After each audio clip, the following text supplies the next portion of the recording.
Hey guys, welcome to your 8th iOS application tutorial. In this tutorial, I'm going to show you a simple table view.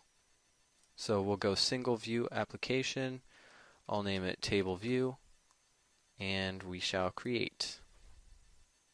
First thing we're going to do is we're going to head over to main storyboard.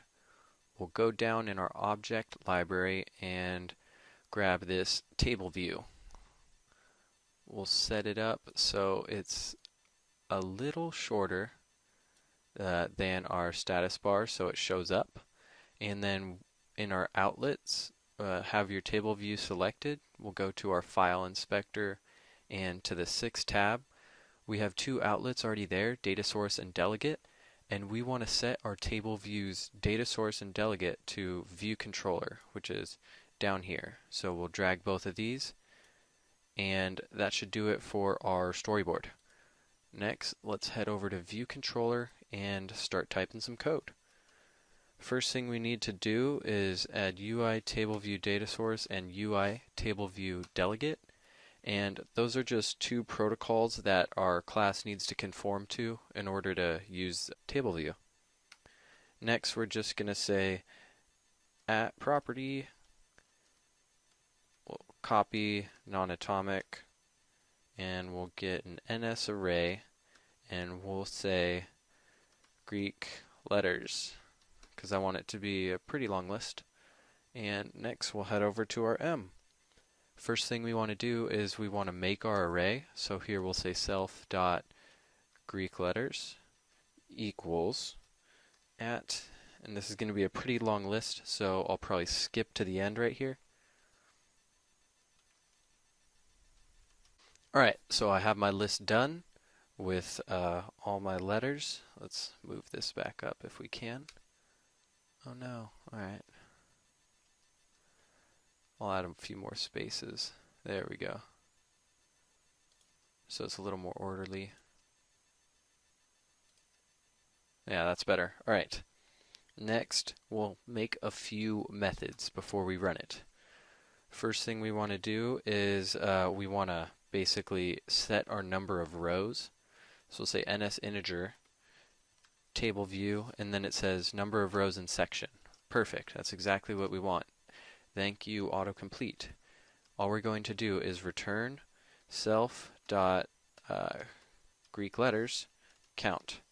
And basically this method, it's saying we want to return an integer and it's table view, and what we want is we want to find out the number of rows in a section.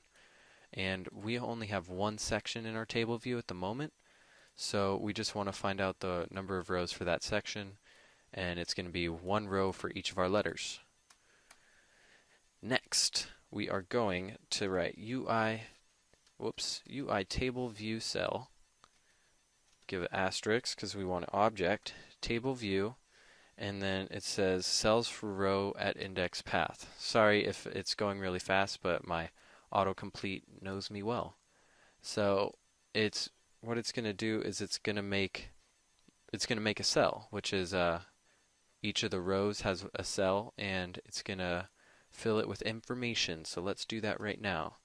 NS string simple identifier equals simple identifier, and this is just so we have a key for our cells.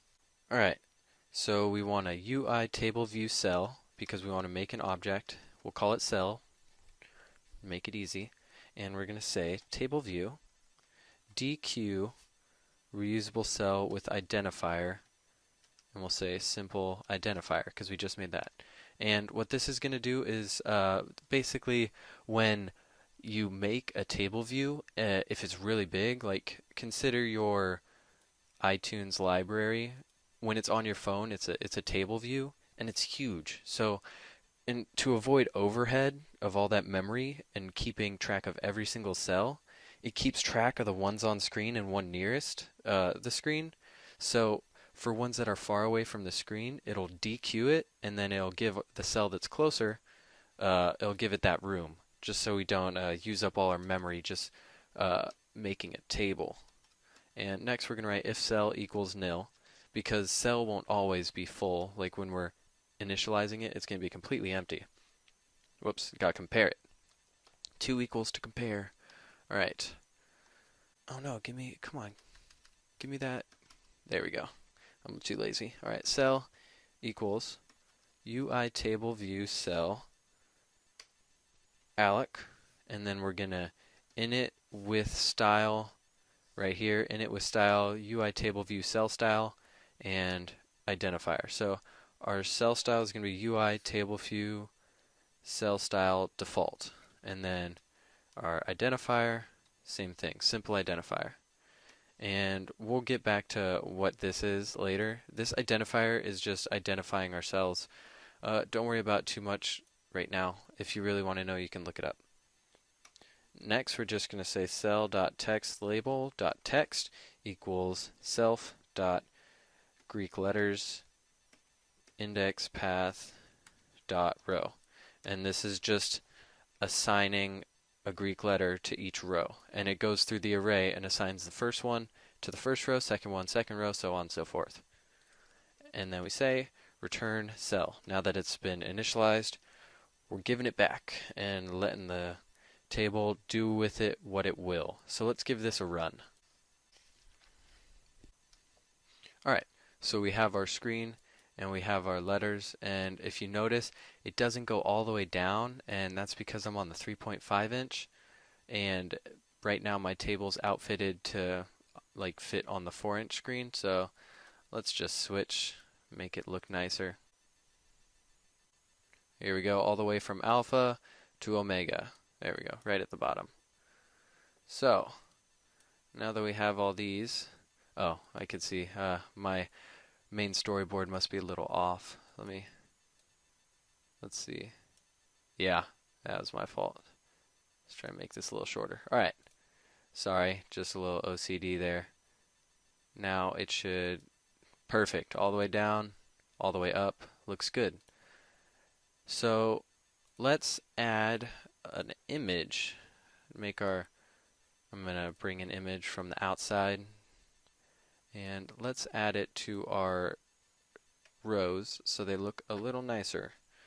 And right now we're just going to add the same one to each, but if you want to specify, you can specify. It's really up to you. So I'm going to add the image first to an image.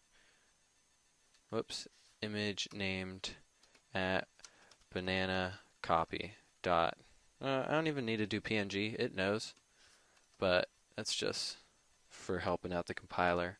And we'll say cell.imageView dot image equals image. Alright, actually I'm going to change this so you can see the difference. This is the method image, this is our actual image variable. And once we do that, on the side of every single one of our rows, there should be a nice little banana dude. There we go. Banana man loves his Greek letters. Alright, next we're going to add some detail. So we're going to go below cell_label.text, and we're going to say if index path.row, which you now know is index path is just like the row and section, and so it contains row, so we get the row from the index path, which is, this would be row 0, 1, 2, and so on. So if it's less than, I think there's 24 letters in the Greek alphabet, so we'll say less than 12. Or 13 actually, so we could get the 12th one in there. We will say cell.detail textLabel.text equals first 12. Else cell.detail.text equals last 12. And so this won't show up just yet. I'll run it just to prove it, I guess. It's not showing anything yet, and that's because of our init with style. So this is where we're going back to our cell style. We want to init the cell with UI table view cell style, and we'll change the style to subtitle. And there's 4 different styles, including default. See how we got first 12, last 12? Alright, I think there might be less than 24, but whatever. So we have subtitle, which you just saw, and we have value 1, and that's going to be on the right here. And then value 2, which actually takes away our image to give it a little different list. So you can see your list, depending on what you want your list to look like, that's how you'll decide how to initialize your cells. And I'm going to do value 1 because I like having the detail on the right. Now let's do some indentation. And here we go outside ns integer table view indentation level for row at index path.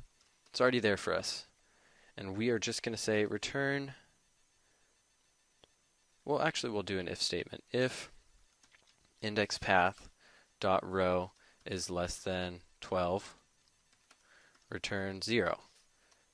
Whoops. Else return 2 or 3. Yeah, 3 is fine. And so you'll see what this does in a sec. So I'll just play it. The first 11 are cool and not indented because I returned 0. And these are indented 3. So you can tool around with it a bit to see how much you want to indent, but I'll stick with 2. I kind of like that. It's a little less. Yeah, that's nice. So now that we've done that, we are going to add a little something about selection. We're going to add this just before, or just after this actually. We're going to say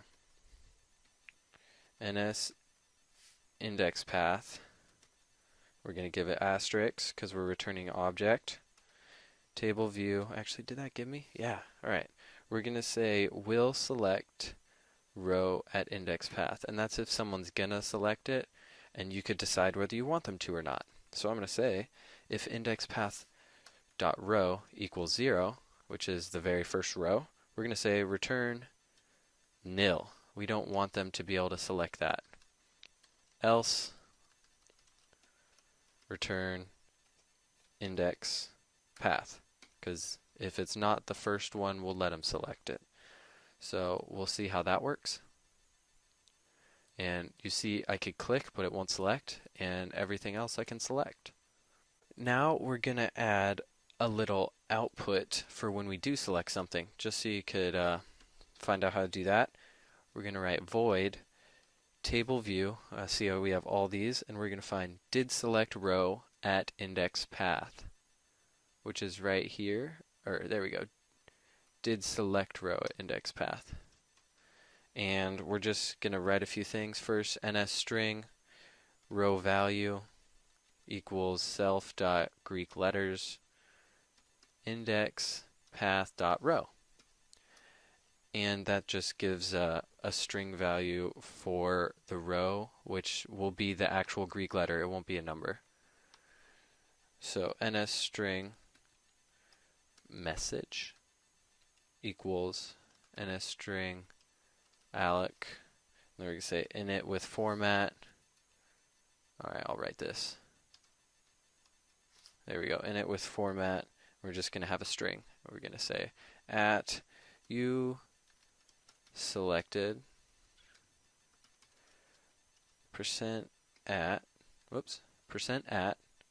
exclamation point, comma, and now that's where we put our row value. So it'll tell us what row we selected, and before it'll actually work, we say UI alert view alert equals UI alert view alloc, and then init with title.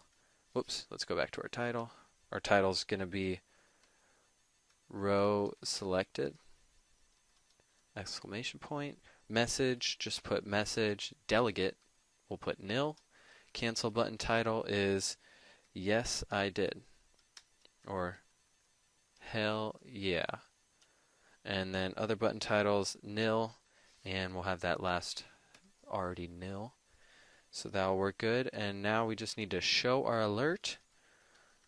Alert show, and then let's scroll down a bit. Table view, deselect row at index path, animated, yes. Basically just unselects. So let's run it. Can't choose the first row still because of this method right here. I choose beta. It says row selected. You selected beta. Hell yeah. Or epsilon. So that's pretty cool. You could dismiss it. Basically the cancel button title is what you want to dismiss. And it looks pretty cool. So if you haven't noticed, my little image is actually a little too big for my row. So what we're going to do is we're going to change the font size and the row height. So let's go back to our cell for row at index path, and we're going to change the code a little. So we're going to go to cell.text